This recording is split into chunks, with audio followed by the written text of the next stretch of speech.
যদি নিজের ব্যথা টের পাও তাহলে তুমি জীবিত, আর তুমি যদি অন্যের ব্যথা টের পাও তাহলে তুমি মানুষ। আমি ঘৃণা করি সেই সব মানুষদের যারা নিজে ভালো থাকার জন্য অন্যের মুখের হাসিটুকুও কেড়ে নেয়। দেখবেন কিছু মানুষ আপনাকে মন মতো ব্যবহার করতে না পারলে আপনার নামে বদনাম তার ঠিকই করে যাবে।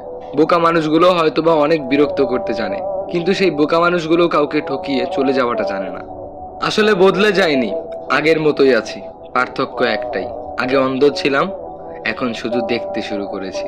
টাকার পরিমাণ কম হলে রক্তের সম্পর্ক যারা আছে, যে আত্মীয়রা আছে, আপনজনরা আছে, তারাও বিভিন্ন অনুষ্ঠানে দাওয়াত দিতে ভুলে যায়। জীবনে ঠকে গেলে হয়তোবা বিশ্বাস নষ্ট হয়ে যায়, কিন্তু শেখা যায় অনেক কিছু। আপনি যদি ঠকে যান তাহলে আপনি অনেক কিছু শিখতে পারবেন।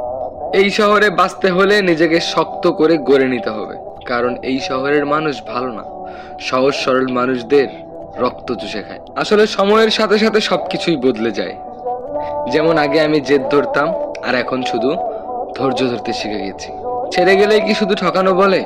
না, পাশে থেকে অভিমান করাকেও ঠকানো বলে।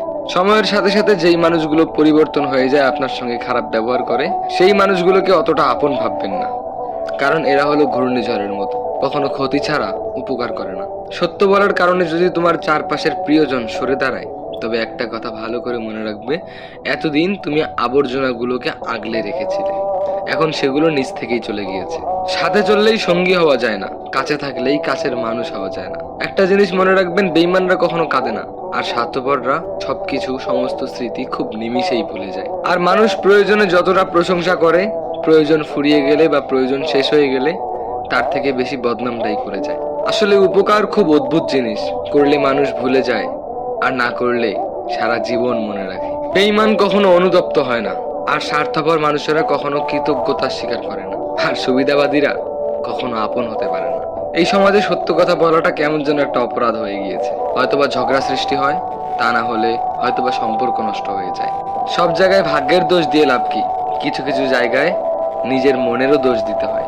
মানুষ আঘাত না পাওয়া পর্যন্ত বদলাতে পারে না, যে যত বেশি আঘাত পাবে সে তত বেশি বদলে যাবে। তাই যারা আঘাত পেয়েছে তারা অবশ্যই বদলাতে পারবে। বদলে যাও না, দুনিয়াটা খুব ভয়ঙ্কর, দুনিয়াতে স্বার্থপর মানুষের অভাব নেই। তাই নিজেকে ভালোবাসতে শিখুন, একটু বদলে যান। তাই এই প্রত্যেকটা কথা ভালো করে খেয়াল রাখবেন। আসলে দুনিয়া খুব স্বার্থপর, সাবধানে পা ফেলবেন।